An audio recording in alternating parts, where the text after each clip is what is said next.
Today's video is brought to you by KGS Cards. If you need Vampire the Eternal Struggle products, go to KGS Cards at www.kgs-cards.com. Tell them the Water Dog sent you. Darby, Water Dog, Darby and the Water Dog.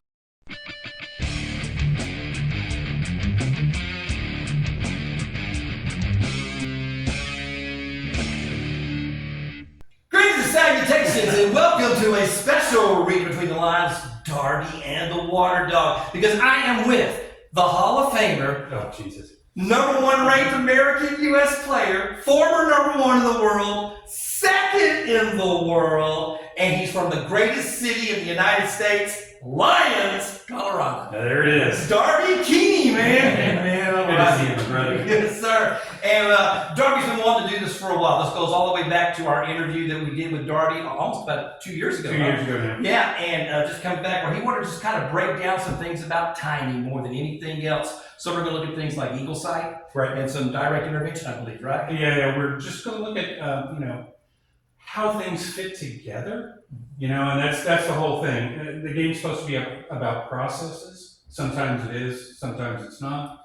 So we're going to try and get as much of that straight as we can for folks as kind of a little tutorial. There you go. And gang, I got some buddies of mine helping me out, so I want to introduce you to those guys. Helping me out today, I got Cedric the Great, Sid Conklin. Lean and mean, he's Dean, the fighting machine Garrison. Master Taco himself, BJ Rice. And he ain't no dime, he's Tom Nichols. All right, that's our buddies that's helping us today. That's right. All right, so let's get things kind of kick-started here. Let's rock and roll. So the first thing that we're looking at here is tools and definitions, Darby. That's kind of where we're starting at, I believe, right? Yeah, pretty much, yeah, and maybe some visual aids to help people kind of get a grasp on the easiest way to think about that. That's going to be most helpful for the less experienced players. Right. The more experienced players are probably going to be looking at some of this stuff going, wait, that's not really how it works, and they're probably going to be right sometimes. But we're going to build in complexity, and so we're starting with the rules of thumb, trying to keep it very simple, and then build in all the exceptions to the rules later. It's like organic chemistry. All right, so tell us how you want to start, brother. We're going to talk a little bit about the tools we're going to use in the demonstration. We've got this ball that looks like the impulse, and it bounces around the table, just like the impulse does. So as long as I've got the impulse, I get to keep the impulse. If I do something, I momentarily yield it, I get it back. When I'm done doing stuff, it goes to the next guy. So this little token is going to be rolling around all over the place, but it's going to help us track who's got the impulse and the ability to play cards like they had an indigenous person's talking stick in a meeting. We've also got these blocks, right, which we're going to use to say, as long as I have one of these, I am eligible to block. I haven't yet passed to block in an action. As soon as I've passed or failed all my blocks, we're going to lose that, and that's going to be a way of keeping track for those people who have said, I either choose not to block or can't. So just visual aids, right, for trying to keep track of simple game mechanics. Really, the mentality for the game in terms of controlling how all of these things work is a player pass mentality, right?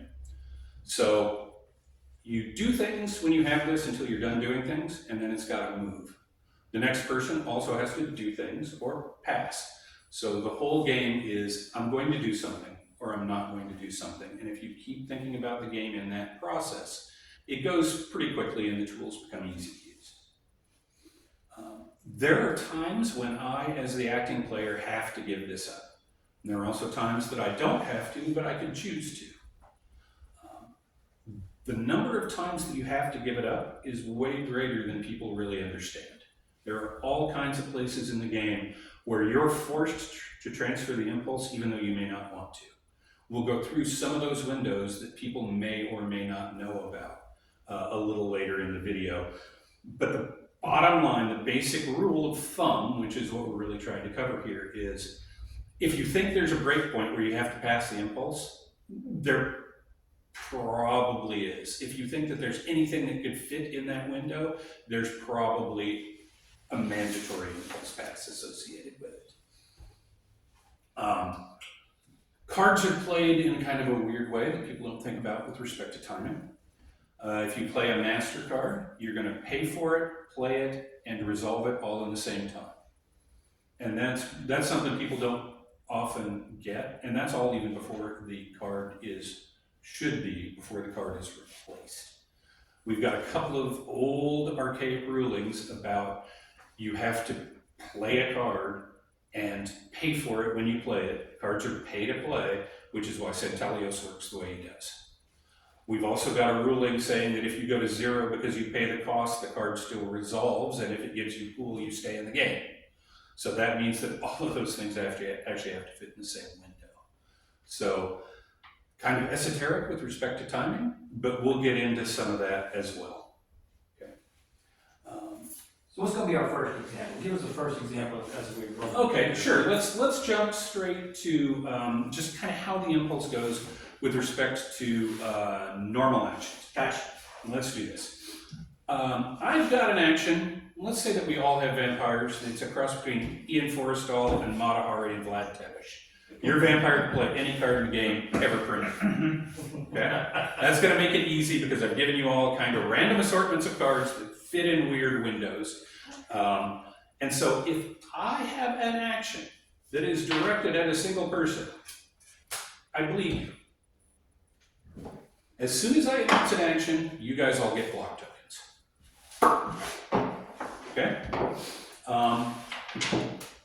I still am in a window that we call as announced, right? So as played is when I put the card down. Then there's this window that opens up immediately afterward called as announced. Here's one that people don't often get. At the end of the as announced window, here, look, I have an as announced card, right? I'm bleeding my prey, or 1 at 1 stealth. It's directed at you. You're the only defender at this point, and we got 3 observers. Okay? We hit the end of the as announced phase, and even though it feels like I should retain the edge or the impulse, I have to give it up to you at the end of the as announced window because someone here has car bomb. Would someone play it? Oh, this guy doesn't want me to do this thing. That card specifically fits in this window because a card exists in a window. That window must exist for a lot of other effects. You guys are going to love this one. You have a Dreams of the Sphinx too, right? Would you put that in play? Before you play Car Bomb, you could tap the Dreams of the Sphinx. So the way this would work was I play actions. I'm at the end of my as announced. Do you have anything to do in my as announced phase? No. The impulse comes here. He plays, taps the Dreams of the Sphinx. I get the impulse back. I don't want to play another as announced effect. As announced, you can't. Because we're way before block attempts. This is still an as announced, right? So this is the part that we're trying to, the timing is way more complex than people think. Do you have anything you want to do as announced? No. Do you? So then that's when Now's where you can car bomb, and I'm going to end up with minus stealth in the rest of this action. I get the impulse back. But now I'm bleeding you as announced with 0 stealth instead of 1 stealth. I still don't want to play anything else as announced. Do you want to play anything as announced? We're not anywhere near being able to block yet. No. Here. Impulse goes to you to see if you have anything else. You won't have anything else. That's the end of the as announced things. So Well, let me ask you. it just goes to show you that here's a window that people didn't even know existed. Okay, so let me ask you this on this window, because normally we're so used to it's prey predator reaction. Okay. Yep. But in this case, you're saying that the impulse is going to go first. The impulse always goes. It starts with the target, Right. and then it goes to. This is directed at a single player. Correct. It goes to the defender. Okay. When the defender is done, it goes to the observers in clockwise order. There you go. that's the key, because we hadn't gotten to. We hadn't gotten to that. Got to the block part of the thing yet, Yeah. which changes the Right, dynamic. well, no, not even that. We'll get to that in a second. Okay. All right. You wouldn't have anything else as announced. Do you have anything as announced? I mean, you could tap, you could tap the bearings and it would give me the impulse back. Not that you want to. Dion. When he plays. We'll worry about that. Let's hold the DI. We're going to do that one at the end. Okay, good. You could rewind time and cancel the action. You would have done that when it was played, and we're going to save that Oh, until we the still end. So if you're going to play those cards, we'll talk about that a little later, but they're played when the card is played, not at the end of the as-announced window. Well, I never got around. Yeah. And we're going to talk about how that breaks the rules too. Because there's cards that break the impulse. You don't effectively need the impulse for them. All right, so this thing rotates all the way around and it comes back to me. I would be bleeding you, and we go about the normal process, okay? So that's for a directed action at my prey. Let's do this same thing, but I'm gonna stick it over there instead. So that's gonna change the way the impulse moves. Starts with me the same way, continues with me the same way, goes over there. Are you going to do anything in the as-announced window? No. Okay, where does the impulse go next? Oh, back to you. No, remember that you declining, Clockwise. no, also incorrect. Oh, wow. You declining is not a game event. Okay. So then it goes to the first observer in clockwise order. Okay. First. Yep, First observer from the action. from the action. That's the key. From the That's action. that's what I'm trying to Yeah, do. from the action. From the action. Okay. So Yeah, not first from the observer- target. Not from the target, but from the action. Got it. No. Okay. And then we go through this same process again, right? So this is where having this thing that goes here, and then there, and then there, and then there, and then back to me when you guys have all passed. All right, so that's the two simple ones. Hadn't gotten to the hard ones yet. Okay. Let's start with a simpler one. Let's start with an undirected action. I still have announced Go ahead and announce the action. So. Yeah, so I've got them both. Let's just, it's in. Gotcha. You guys all get your block tokens, and the two defenders are here for an undirected action. You two guys are observers. Simple impulse transfer. I'm done with my as announced. I have nothing for as announced, so we're going to become. Correct? Yep. Correct? Correct. And then Because of that. Okay. back to him. So now we've got Back three, to Darby. and then when you choose not to play a card, it comes back to me. Okay. Don't worry about the rewind times or yet. What if it's? If he wanted to do his car bomb and all of that, then it comes back to me again, and we go through the same process in the same order. So the order of the impulse transfers are fixed by the class of the action that's taken. Okay. So I just want to make sure we're clear on this. On the undirected action, it's going to be prey, predator, and then circle. So think about it this way. It's defenders in clockwise order, and then observers in clockwise order. Gotcha. These guys are the defenders against an undirected action. Got it. Those guys are the observers. Got it. All right. And now the one last one. I direct an action at the entire table. Call out that action so we have. This is Vaticanation. It's There look we at the hand of everyone, which is directed at everybody. I do the same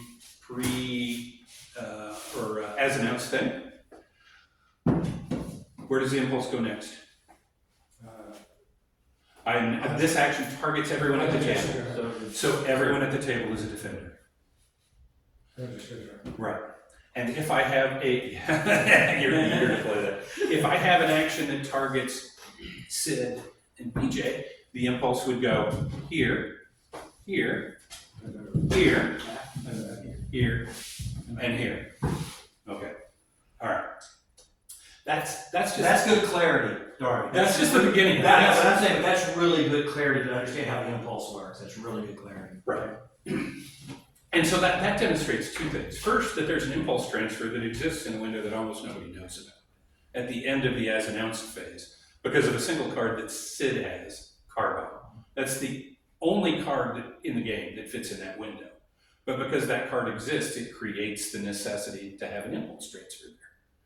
There's a lot of cards like that that fit in a window, and that window must exist only for that card.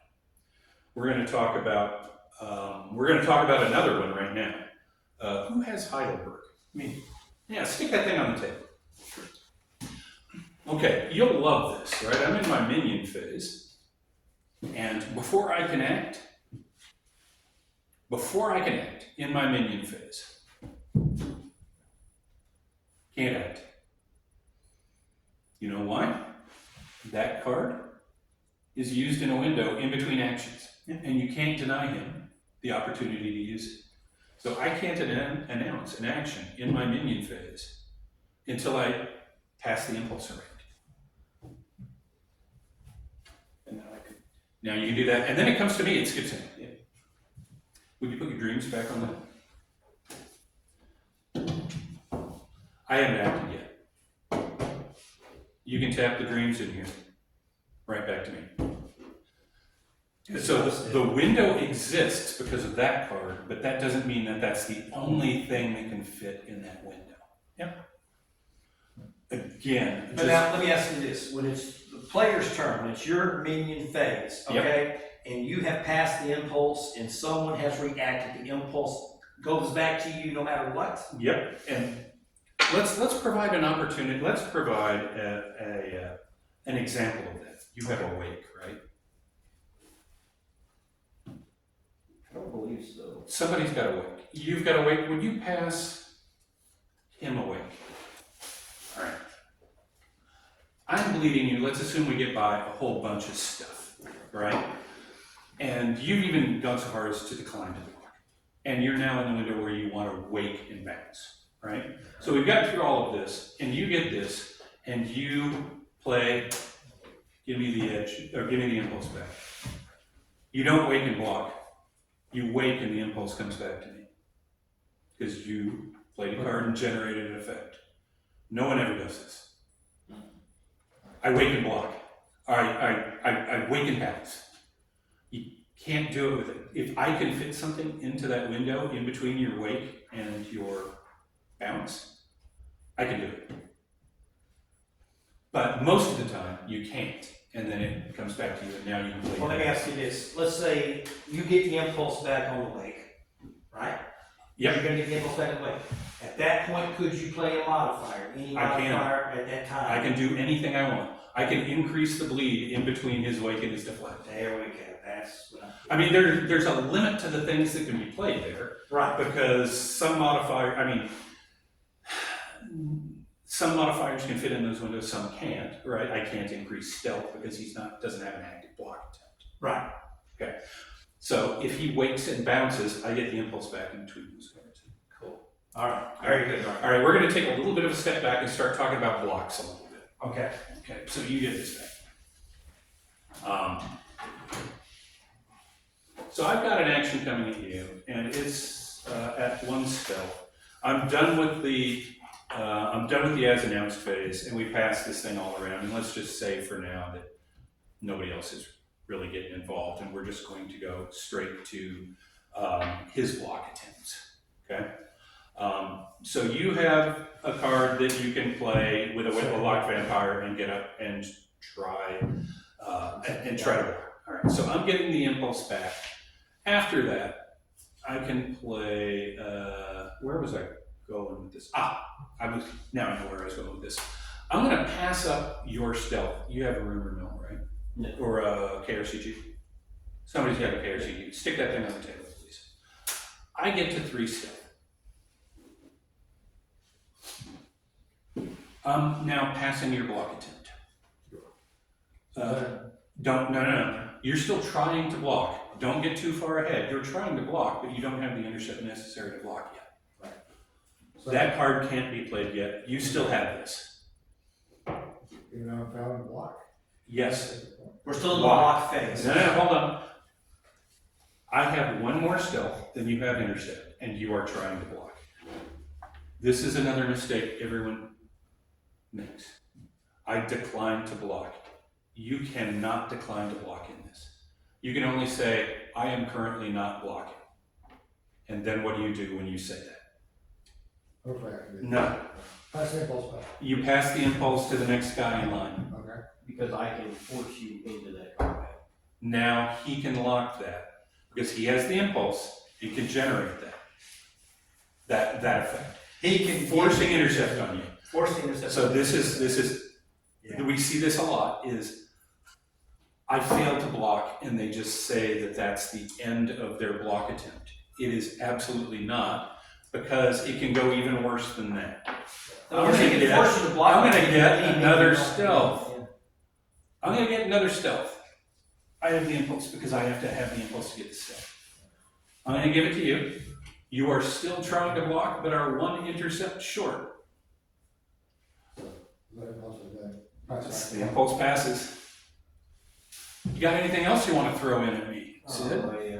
What about Skovax? Oh, that's increasing my, or decreasing my stealth. Well, you played an effect, what happens? All kinds of effects that sit in this, and that's part of why we made a point to say earlier that saying I can't block is not a game event that gives me this back. Gotcha. Okay? It's It's I am currently failing to block. I pass the impulse and somebody else might screw with the table state. Well, I'm so tired of this, I'm just gonna fail his block because I don't trust you anymore. I'm done playing things. No, you've not, you still haven't failed to block. Okay. So you're gonna pass the impulse. So- You still haven't failed to block. All of this crap is going on, you still haven't failed to block. Yeah. Okay. You have a chance to play hide the heart. Oh God, I gotta burn a blood. I burn a blood to continue the action. I burn a blood to continue the action, and then pass this. And I still can't do anything else with it, so.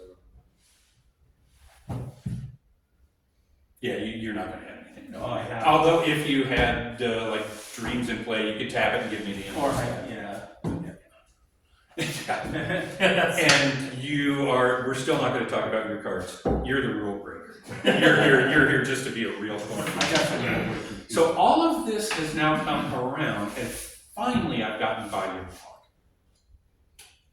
And you still don't get to play that card.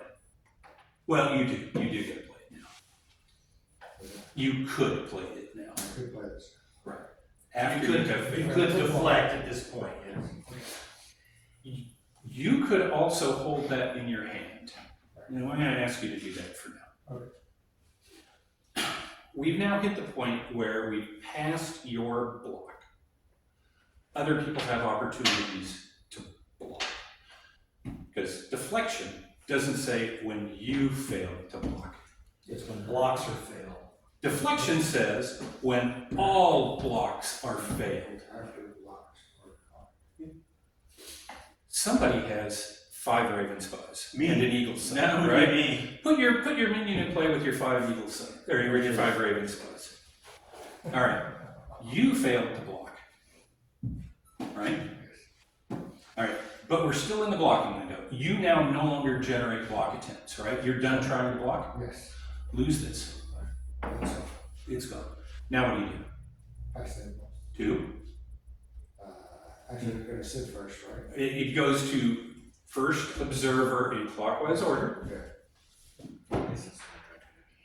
No. Let's have to drink for good practice. Okay. I hope you didn't draw anything. Then go back. Yep. Okay, so now, this is where Eagle Sight fits in. All right. Remember that this is still in the blocking window, right? Very good, Darby. It's a good explanation. All still in the blocking window. You lost your block token when you declined to block. Yep. And now it's you, and you would successfully block with your Eagle Sight. But the impulse would come back to you, though. As soon as he plays the impulse, as soon as he plays the Eagle Sight, I And you could then generate another stealth. I can generate, well, I'm at 1, 2, 3, 4. He's got 5 Raven Spies. I played my block fails on him. But you might have another block. If you had another block. Let's fail- say I have another block fails. Here, this thing looks like a block fails. Okay. let's say you have 2 minions instead of 1. That can play all of your cards and have 5 Raven spies. Back to me. I can do nothing.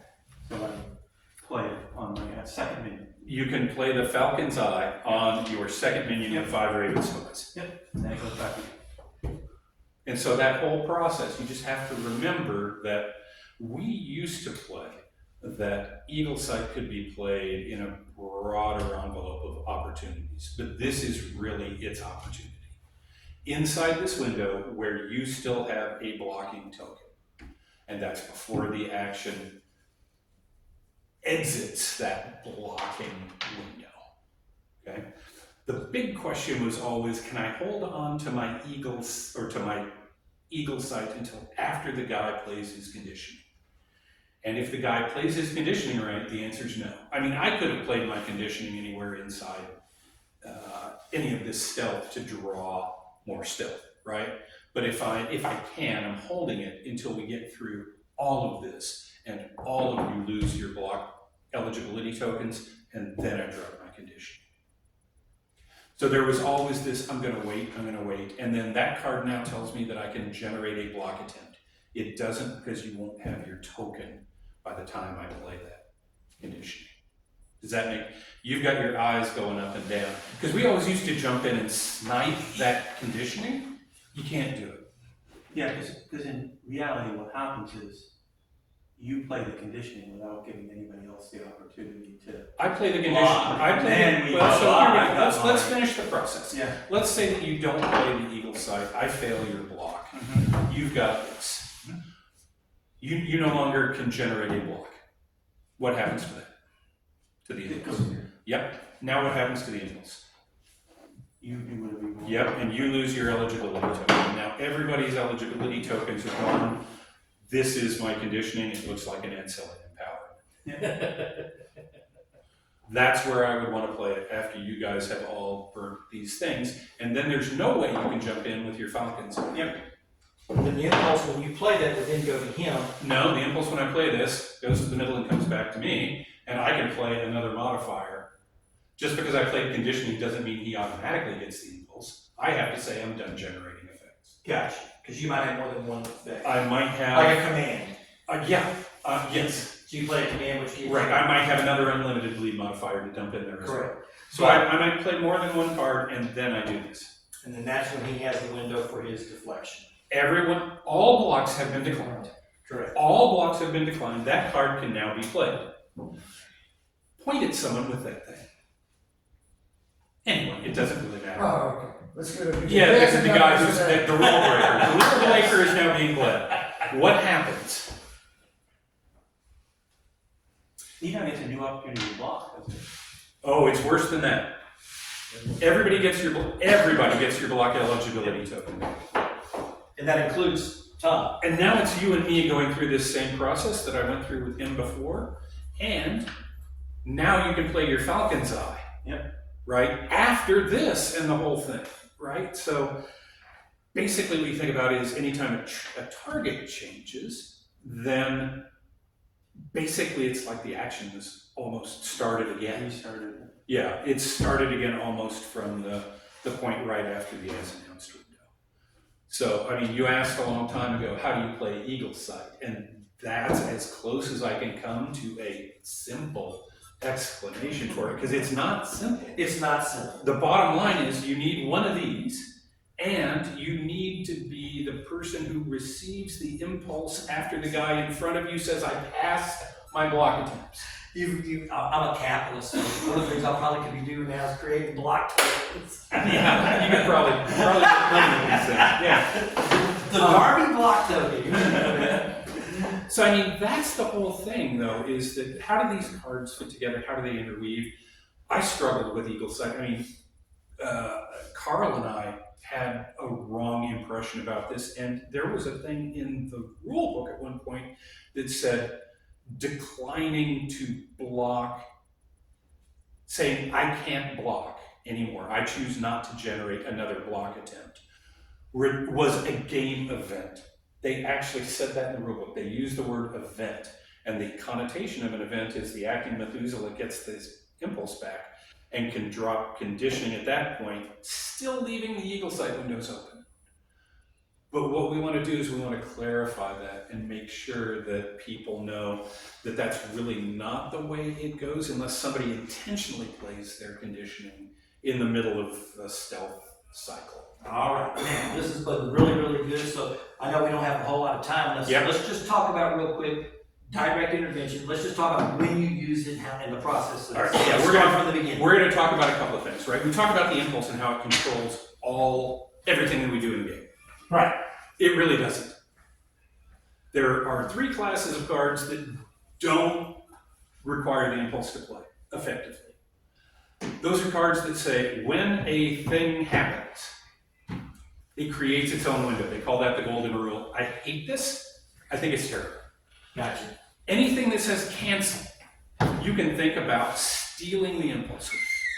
No one is going to ask you, do you want a DI? Do you want a DI? That's not really an impulse transfer. It's more like a micro handshake, right? And so I think about it, and this is not the way the rules are written, but the way I think about this is a card like DI is played without the impulse.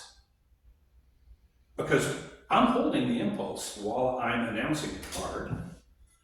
Even if I have to give it up momentarily to play the card, also a cancel card, your rewind time is also a cancel card and fits in that window, and you can do that effectively without having the impulse. The other class of cards that fit in that I can steal the impulse are wake effects, not unlock effects, but wake effects. So you want it to be even worse? Show me how it's even worse. You're gonna wake. We're still not even talking about the impulse because, I'm in the middle of announcing an action and you're playing awake. And then you cancel the card. The important part about doing this is cards that are played inside a cancellation window are not replaced. So you cannot play an on the Kavi and draw the rewind time. You cannot play an on the Kavi and draw a DI. You can have them in your hand and play both.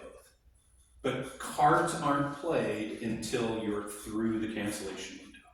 So cancellation breaks 2 things. It breaks the card draw rules and it breaks the impulse rules. So who gets the first opportunity? Excellent question. And Sid and I have actually run into this in a tournament.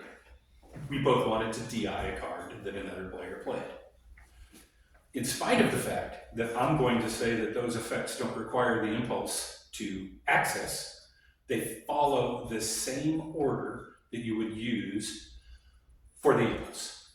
So this is the terrible part. The DI window for most stuff is this way. Because you can cancel masters, right? And there's no action. If I direct an action at you, you're the first DI window. And then you, and then you, and then you. If I have an undirected action, it's you, and you, just like the way that you would assign blocks. Again, that's a rule change from a way that we had interpreted it a while ago, which was, well, if there's a cancellation window, that's always from the acting player clockwise. But the rules now state that those effects follow normal sequencing rules, which means that they're going to adopt the same path that the impulse would bounce. So that's how you play DI, especially if more than one person wants to cancel a card. You look at how the impulse would have transferred, and it follows that part over. Is that clear? Does that make sense? Mm-hmm. Yeah, guys? Yeah. All right, so we covered the 2 things that we wanted, which is how do you play Eagle Sight, Falcon's Eye? Gotcha. And how do you play Sudden, Centelios, Rewind Time, Power of All, which does the same thing. I gave you both examples. So, yeah, there's 2 examples of minion cards that cancel like that. So, hopefully this is helpful in terms of, I think it is. I really like the idea of the block tokens because I think, and just passing the impulse around, I think that gives us a better idea of that by using that. those symbols to help us kind of follow what's going on. Yeah, let's talk about two other things that don't really follow impulse order real quick before we tidy up. There are two other things that don't really pay attention to this. We talked about 3 classes of cards that kind of ignore this requirement to use. There are 2 things in the game that explicitly don't require impulse ordering.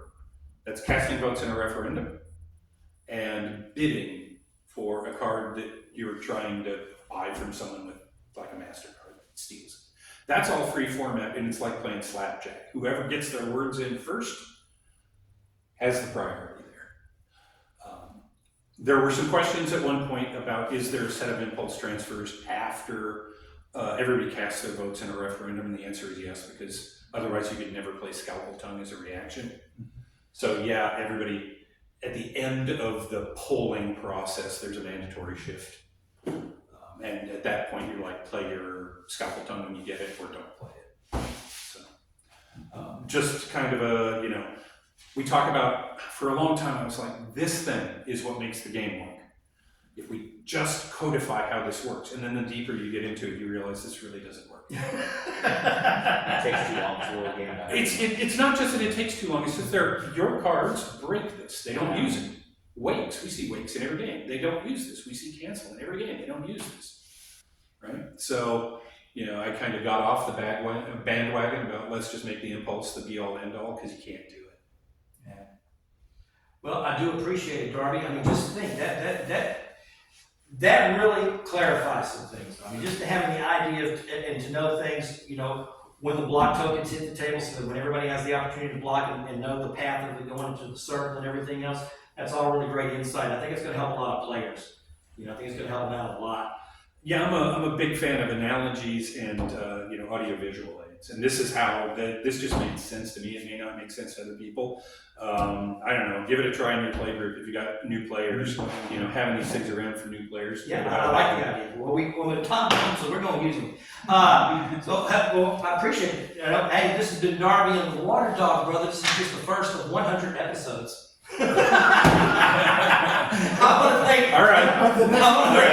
Tom, Sid, Dean, and BJ as well. Read between the lines, Darby and the Water Dog. Hey, folks, appreciate you watching, and y'all take care. Sorry it took longer than I wanted, folks, but that's the way it is.